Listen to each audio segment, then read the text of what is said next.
Hello everyone and welcome back to the Dungeon Learner's Guide, and a true welcome back. It has been a few months since I've been gone, but I am very happy to get back into this. So, without any further ado, I think we've got a pretty good deck today. And this is deck number 226, and it's titled Spy Kit Combo. And if you haven't seen what we're doing here, we are randomly selecting a card from scryfall.com or from among suggested cards, working with a budget of $100 or less and building a commander deck for Magic the Gathering around a theme of the chosen card. Now, as you may be able to tell by the name of this deck, this random card of the week, which was suggested by Odd Boysenberry 379 on Reddit, is Spy Kit. So Spy Kit is a super unique card that I've actually tried to build around in the past and couldn't quite get right, so I think this deck is getting it right. With that being said though, a sneak peek into the future, I was actually not 100% happy with this build of the deck, so next week we actually have another Spy Kit deck coming up, so be prepared for that one. But this week, Spy Kit itself is 2 mana for an artifact equipment. Equipped creature gets +1/+1 and has all names of non-legendary creature cards in addition to its name, and it equips for 2. So with this as our random card, we could have picked any commander since it is completely colorless, but this week we are going with Nazahn Revered Bladeesmith. And Nazahn is 4 green-white for a 5/4 legendary creature cat artificer.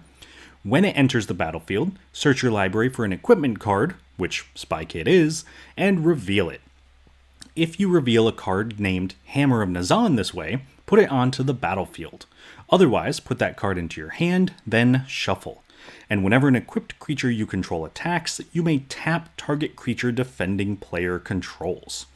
Now, that is a lot of words, which unfortunately don't really mean much to us. The most important part of this card is that it is 6 mana for a tutor from the command zone to find Spy Kit. And we need to make sure that we have access to Spy Kit, because when we start digging into some of our themes for this week, Spy Kit is really important to what we're trying to do. So starting off, our first major theme is going to be cards that care about creatures with the same name. Now, normally, these cards would be pretty much unplayable in Commander, because you can only have one card of a certain name in your deck at a time.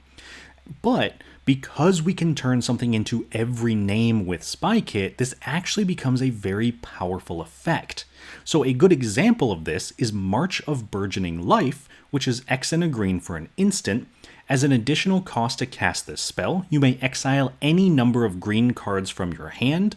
This spell costs 2 less to cast for each card exiled this way. Choose target creature with mana value less than X, search your library for a creature card with the same name as that creature, put it onto the battlefield tapped, then shuffle. So essentially, if we have a 1-drop creature that is currently equipped with Spy Kit, we can cast March of Burgeoning Life for 3 total mana, so 2 into the X and a green, and we can search our library for a copy of that creature that has Spy Kit attached to it, and because it has that name of every single creature, that's non-legendary of course, we can then get any creature out of our deck and put it directly into play. So this is most likely a card that if you've been playing Commander, you've probably never seen or played, but in this deck it is incredibly powerful, and those are the kinds of effects that we're trying to build around. Moving on though, to our second theme. This one is going to be ETBs, or Enter the Battlefield effects. So because we have ways to get creatures out of our deck with things like March of Burgeoning Life, we want to make sure that our creatures do something when they enter the battlefield, so we can play kind of a toolbox style deck, kind of finding those silver bullets for any specific situation that we find ourselves in. And a great example of that, and one of the best cards in the deck, is Knight of Autumn, which is 1 green-white for a 2/1 creature Dryad Knight. When it enters the battlefield, choose 1. You can put 2 +1/+1 counters on the knight, you can destroy an artifact or enchantment, and you can gain 4 life. All of those are going to be very relevant at various points in the game. However, being able to choose is what makes this so powerful.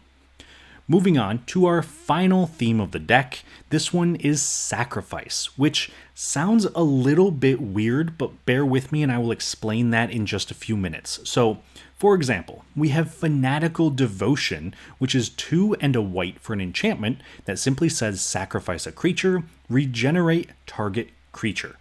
And you're probably wondering why we care about sacrificing in this deck. However, before I explain that without a visual to represent, let's take a look at some of our key cards and I'll explain just why the sacrifice is so important. Starting off with our first key card, Wheel of Sun and Moon. Wheel of Sun and Moon is 2 mana, a hybrid green-white for an enchantment aura. It enchants a player, and if a card would be put into enchanted player's graveyard from anywhere, instead that card is revealed and put on the bottom of that player's library. So essentially, if we can sacrifice our creatures, they don't go to the graveyard, they go to the bottom of our library. And since we have so many ways to search out creatures with the same name, it's actually very possible that we can sacrifice a creature, put it to the bottom of our library, and then immediately tutor it back up and back onto the battlefield, which is a very powerful loop of effects that allows us to continuously rebuy those enter the battlefield effects that are so important to our deck. Moving on to our next key card, this one is Verdant Succession. And Verdant Succession, very similar to Wheel of Sun and Moon, and yet a little bit better because it is 4 and a green for an enchantment that says whenever a green non-token creature is put into a graveyard from play, that creature's controller may search their library for a card with the same name as that creature and put it into play. If they do, they then shuffle their library. So again, sacrificing our creatures means we trigger Verdant Succession. We can search our library for any creature and put it into play, as long as the sacrificed creature had a spy kit on it, and that is a very powerful effect. So we have to make sure we have ways around that. Now, one last key card that I want to touch on, and this could have been any card, but I feel like I have to highlight it. This is Gary Clone. And this is a very weird card. It is 1 and a white for a 1/3 human citizen. It has squad 2, so when we cast it, we can pay 2 any number of times and create that many token copies of it. Whenever Gary Clone attacks, each creature you control named Gary Clone gets +1/+0 until the end of turn. So if we have 1 Gary Clone, it attacks, it gives itself +1/+0, it's now a 2/3. If we have 2 Gary Clones, they're giving each other +2/+0, so now they're both 3/3s. So if we can squad this enough, it really gets out of hand. The funny part of it is that it specifies each creature you control named Gary Clone, and because of Spy Kit, any other creature that has Spy Kit equipped to it is named Gary Clone and will therefore get the pump from Gary Clone.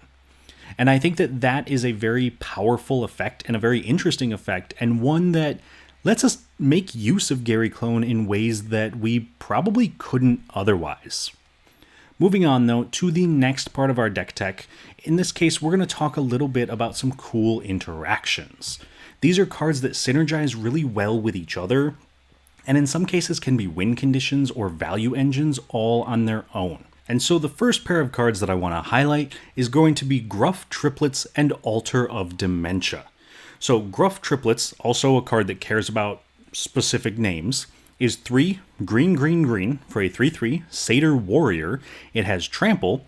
When it enters the battlefield, if it isn't a token, create 2 tokens that are copies of it, and when it dies, put a number of +1/+1 counters equal to its power on each creature you control, named Gruff Triplets. So essentially, we make 3 3/3s. If one of them dies, the other 2 become 6 6s. If one of those dies, the last remaining one becomes a 12/12. The important part of that is that those tokens need to die. And the way that we can force that to happen is with Altar of Dementia, which is 2 mana for an artifact. Sacrifice a creature. Target player puts a number of cards equal to the sacrificed creature's power from the top of their library into their graveyard. So essentially, if we have Altar of Dementia in play, then we have the Gruff Triplets, we can sacrifice one of the 3/3s, mill one of our opponents for 3, have two 6/6s, sacrifice the 6/6, mill someone for 6, have a 12/12, sack that one, mill someone for 12. So that essentially allows us to mill for, what is that, 29, something like that? I don't know how math works, so please correct me. But this is still a huge chunk of someone's library and is a great way to take advantage of creatures with the same name. Moving on to our second cool interaction. This one is between Arden, Intrepid Archaeologist, and Grafted Wargear. So Arden is 2 and a white for a 2/2 legendary creature core scout. At the beginning of combat on your turn, you may attach any number of auras and equipment you control to target permanent or player, and of course he has partner, which is irrelevant since he's in our 99. But the reason that this is going to be so good is because we also have things like Grafted Wargear, which is 3 mana for an artifact equipment. Equipped creature gets +3/+2. Whenever Grafted Wargear becomes unattached from a permanent, sacrifice that permanent, then it equips for 0. Now, if you'll notice, there's a very specific wording on Arden that says you can attach any number of auras and equipments you control to target permanent, not a permanent you control. So we can actually put the Grafted Wargear on one of our opponent's creatures, and then on our next turn, we can move it to a different creature, forcing it to become unattached from that permanent and forcing our opponents to sacrifice whatever it was attached to.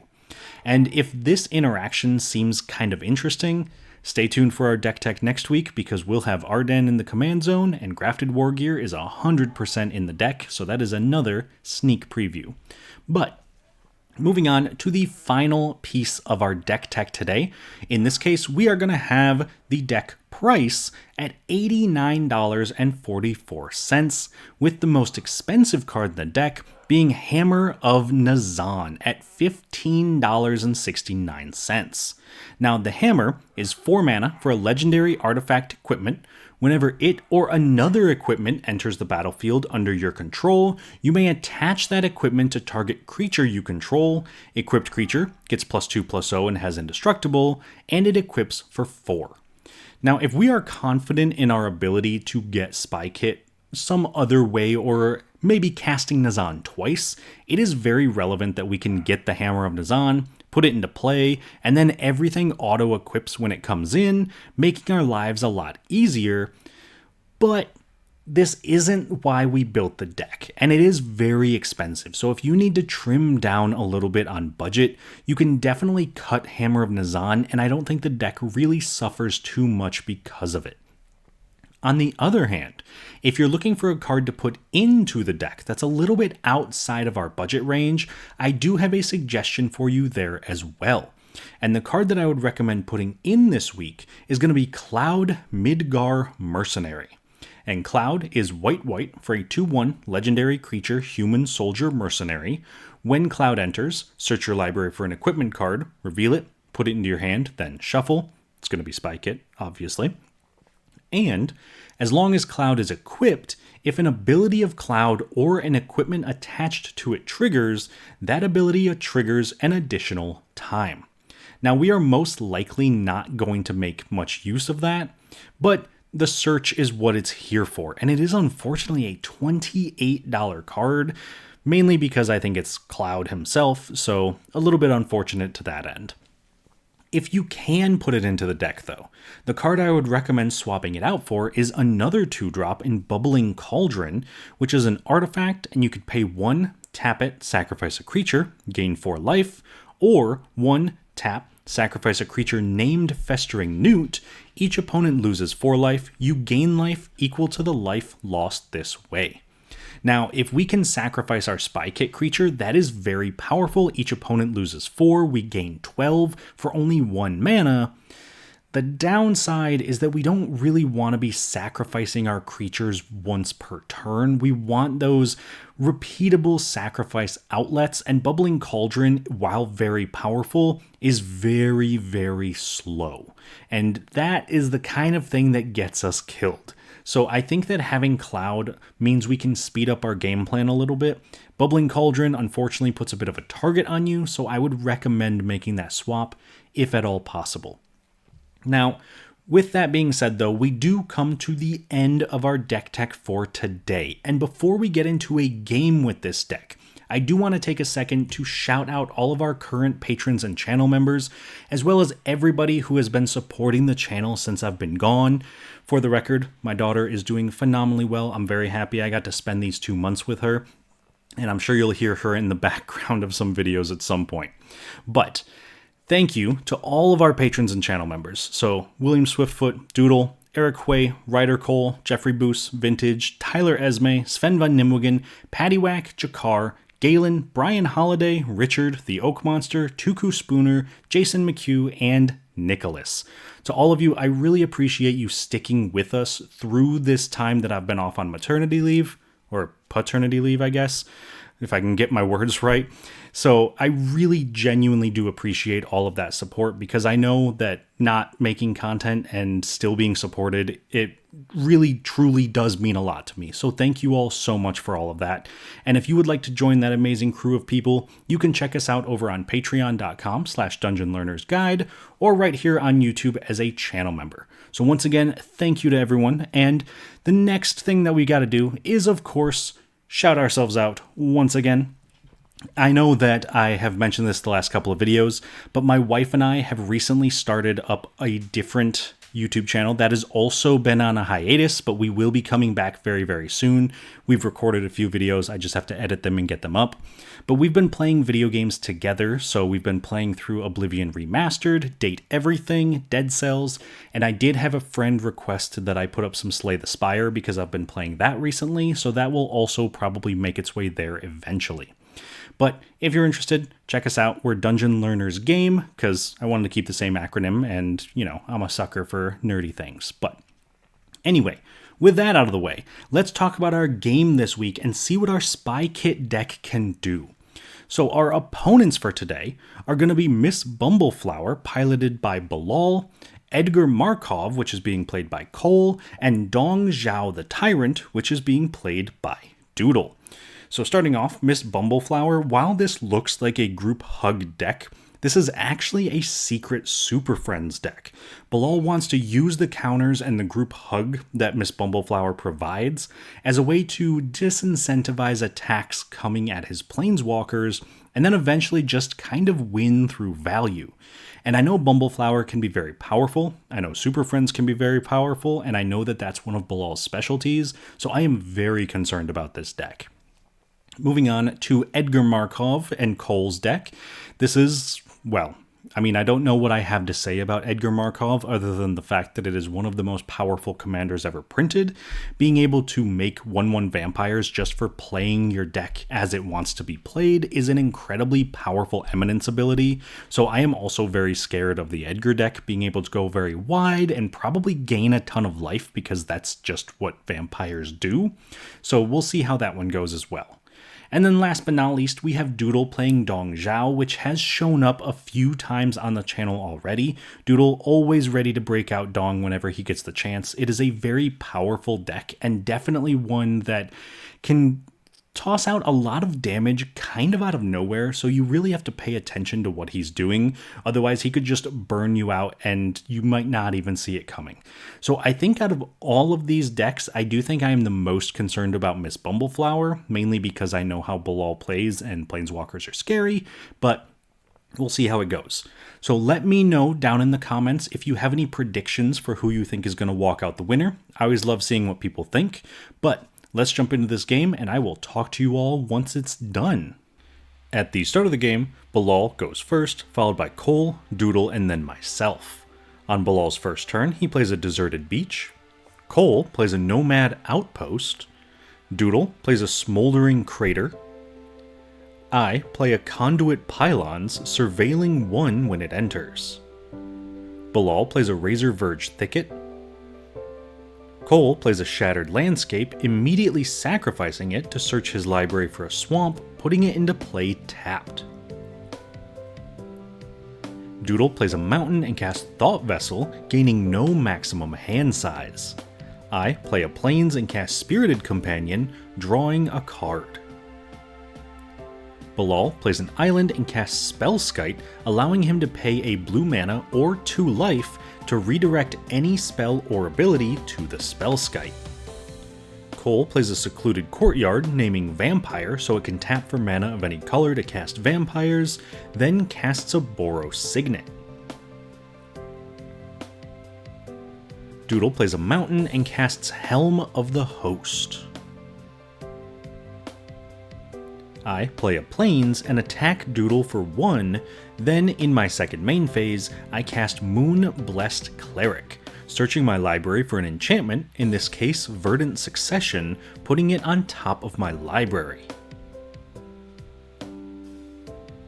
Bilal plays a Temple of Enlightenment, scrying 1, then casts a Johnny Caller of the Pride, activating his +1 ability to put a +1/+1 counter on Spellskite. Cole plays a Swamp and casts Carrier Thrall, which makes an Eldrazi Scion token when it dies, and triggers his commander's Eminence ability, creating a 1/1 vampire token since he cast a vampire spell. Doodle plays an Arcane Lighthouse and casts Rionia Fire Dancer, which creates X token copies of another creature he controls when he moves to combat, where X is 1 plus the number of instant and sorcery spells he's cast this turn. I play a Scavenger Grounds. Bilal plays an island and casts his commander, Miss Bumbleflower, now letting target opponent draw a card when he casts a spell, also putting a +1/+1 counter on target creature and giving it flying till the end of turn. If it's the second time that ability has resolved in a turn, Bilal also draws 2. After that resolves, Bilal casts a Soul Ring, letting me draw a card, while he puts a +1/+1 counter on his commander. Finally, he activates a Johnny's +1 ability, putting another +1/+1 counter on Spellskite. Cole cast Elenda Saint of Dusk, making another vampire token with Edgar Markov, then plays a Temple of Malice, scrying 1. Doodle plays a mountain and equips Rionia with Helm of the Host, now making a non-legendary token copy of her when he moves to combat, which he immediately does. At the end of turn, I cast Entish Restoration, sacrificing a Plains to search my library for 2 basic lands, putting them into play tapped. On my turn, I play a Forest, then cast Sun Titan, returning a Plains from my graveyard to the battlefield. On Bilal's turn, he cast AC Tyrant of Gyre Strait, letting him play an additional land on each of his turns, and drawing a card whenever a land enters under his control. This triggers Miss Bumbleflower, letting Cole draw a card, while Bilal puts a +1/+1 counter on his commander. He then plays a Plains, draws a card, and activates a Johnny's +1 ability, putting another counter on Bumbleflower and allowing him to attack me with her for 4. Cole plays an Unclaimed Territory, naming Vampire so it can tap for mana of any color, but only for vampires. Then he casts Pulse Tracker, making another vampire token and making each of his opponents lose a life whenever it attacks. He also cast Karsi Revenant, making another vampire token. Doodle plays a mountain and casts his commander, Dong Zhao the Tyrant, making AC do damage equal to its power to its controller, but in response, Bilal activates Spellskite to redirect the ability to itself, instead making the Spellskite do damage to him equal to its power, so Bilal takes 2. Once that resolves, Doodle casts Twin Flame, creating a token copy of Dong Zhao. The token is immediately sacrificed to the legend rule, but it does still trigger, once again targeting AC and forcing Bilal to activate Spellskite, this time paying 2 life to do so, taking another 2 damage. Then, when Doodle moves to combat, both Rionia's trigger, creating another copy of Rionia and 4 more token copies of his Dong, which also get sacrificed to the legend rule, but 3 of them still target my Sun Titan, making me take 18 damage, and the 4th targets AC, again forcing Bilal to activate Spellskite, pay 2 life, and take 2 damage. On my turn, I play a Desert of the Indomitable and attack Doodle for 6 with Sun Titan, returning a Plains from my graveyard to the battlefield. In my second main phase, I cast my commander, Nazahn Revered Bladeesmith, searching my library for an equipment, in this case the card of the week, Spy Kit, putting it into my hand, then I cast the Spy Kit and pass. Bilal cast a Malevolent Hermit, letting me draw a card and putting a +1/+1 counter on Miss Bumbleflower. Then he cast Oko, Thief of Crowns, drawing 2 cards, letting me draw a card and putting another counter on Miss Bumbleflower. Then he activates Oko's +1 ability, turning Doodle's Helm of the Host into a 3/3 elk with no abilities, then also activates Ajani's +1 ability, putting a +1/+1 counter on my Sun Titan. Finally, Bilal attacks Doodle for 5 with his commander.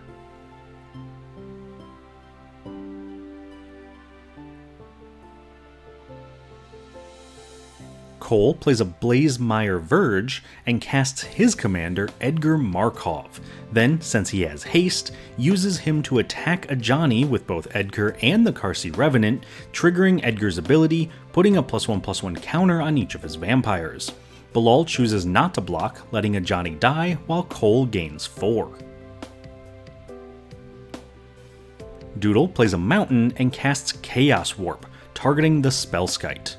In response though, Bilal sacrifices his Malevolent Hermit, countering the Chaos Warp unless Doodle pays an additional 3 mana, which he does. This forces Bilal to shuffle Spellskite into his library and reveal the top card of his library, putting it into play if it's a permanent. However, since he reveals Final Showdown, an instant, he leaves it on top.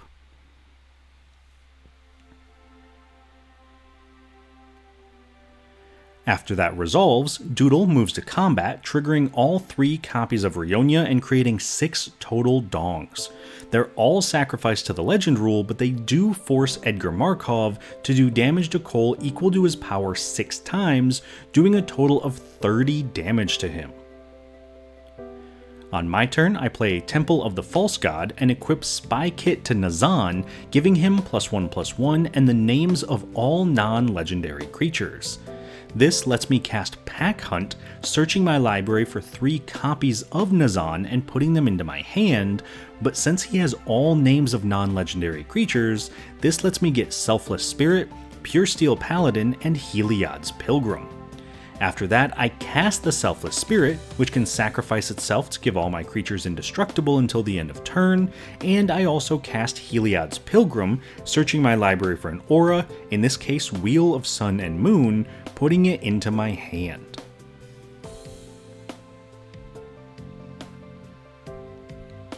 Bilal cast Cultivate, searching his library for 2 basic lands, putting one into play tapped, drawing a card, and the other into his hand. This also triggers Miss Bumbleflower, letting Doodle draw a card and putting a counter on my Sun Titan. He also activates Oko's +1 ability to turn my Selfless Spirit into a 3/3 elk, but in response I sacrifice the spirit to give all my creatures indestructible until the end of turn. After that, Bilal plays a Forest, drawing another card, then passes. Cole cast Captivating Vampire, giving his other vampires +1/+1 and letting him tap 5 untapped vampires he controls to gain control of target creature, turning it into a vampire in addition to its other types. This also makes him another vampire token, and he immediately taps his 5 vampire tokens to steal Doodle's Dong. After that, he attacks Doodle with his remaining 5 vampires, triggering Edgar, putting a +1/+1 counter on each creature he controls, and triggering Pulse Tracker, making each opponent lose a life. Doodle blocks with his Elk and his copies of Rionia, killing the Elk, a Rionia token, the real Rionia, and Cole's Pulse Tracker, while Doodle takes 6 and Cole gains 6. On Doodle's turn, he plays a mountain and moves to combat, triggering his remaining Rionias to create 2 more token copies of Rionia, all of which attack Oko for 12 total damage, killing the Planeswalker. In his second main phase, Doodle casts Chain Reaction, doing 21 damage to each creature since there are 21 creatures in play, completely wiping the board. In response though, Bilal cast Final Showdown to give AC indestructible, meaning it's the only creature to survive. Once that's resolved, Doodle casts Delina Wild Mage and passes. On my turn, I cast Gary Clone, paying for its squad ability 4 times, creating 4 token copies of it when it enters, and whenever any of the clones attack, they give all creatures named Gary Clone +1/+0 until the end of turn. Bilal cast Quain Itinerant Meddler, which can tap to let each player draw a card and gain a life. Then he cast Rites of Flourishing, letting each player draw an additional card on their turns and play an additional land on their turns. Then he attacks Cole for 6 with AC. Cole cast an Immersturm Predator, making a vampire token, and now letting him sacrifice a creature to tap the Predator, give it indestructible until the end of turn, exile a card from a graveyard, and put a +1/+1 counter on it. Doodle plays a mountain and casts Wheel of Misfortune, letting each player secretly bid any amount of life.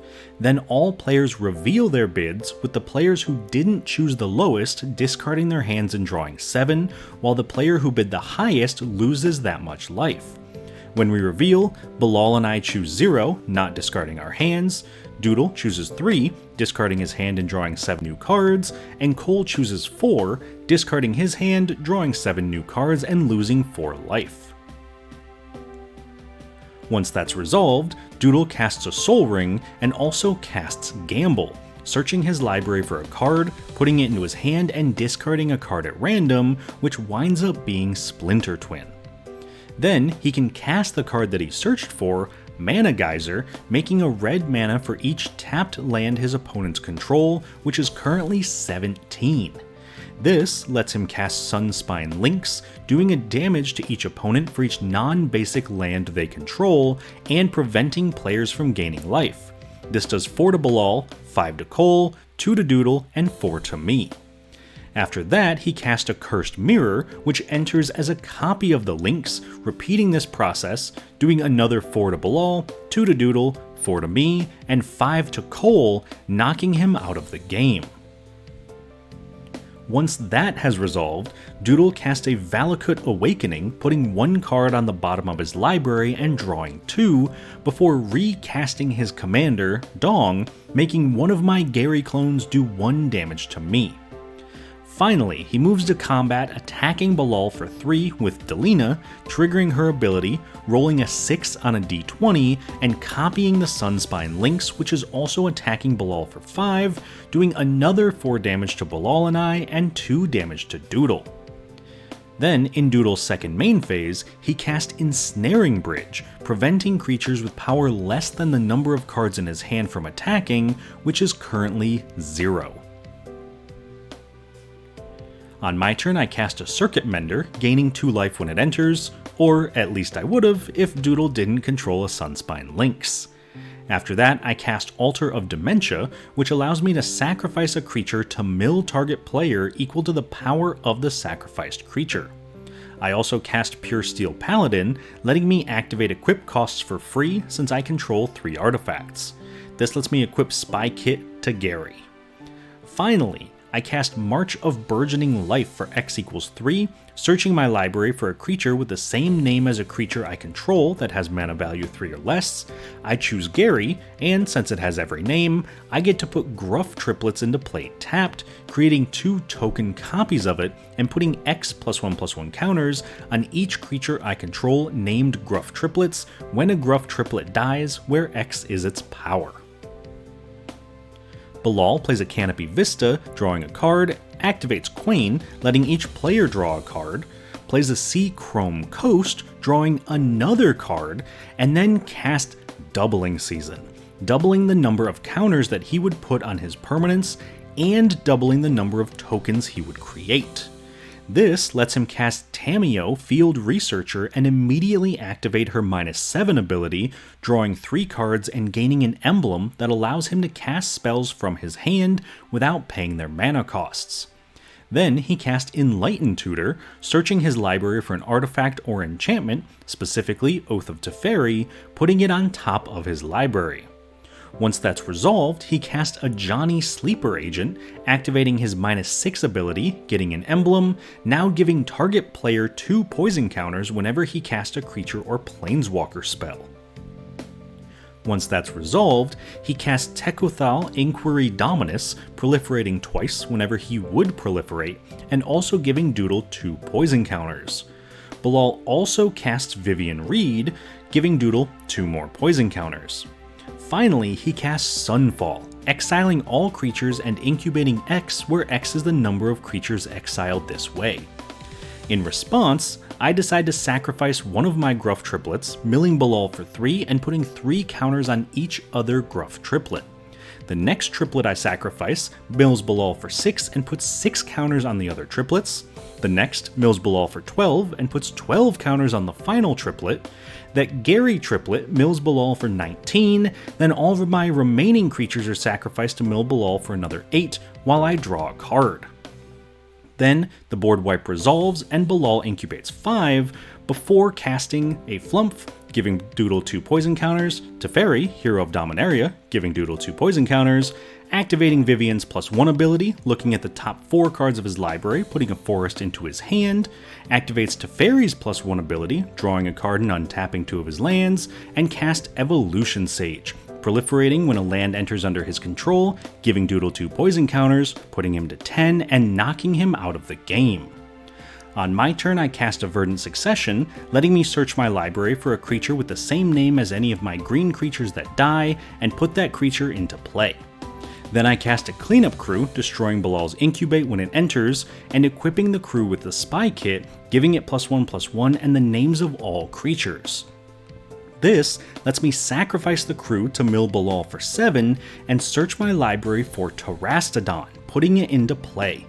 When it enters, I destroy 3 of my own forests to create 3 3/3 elephant tokens.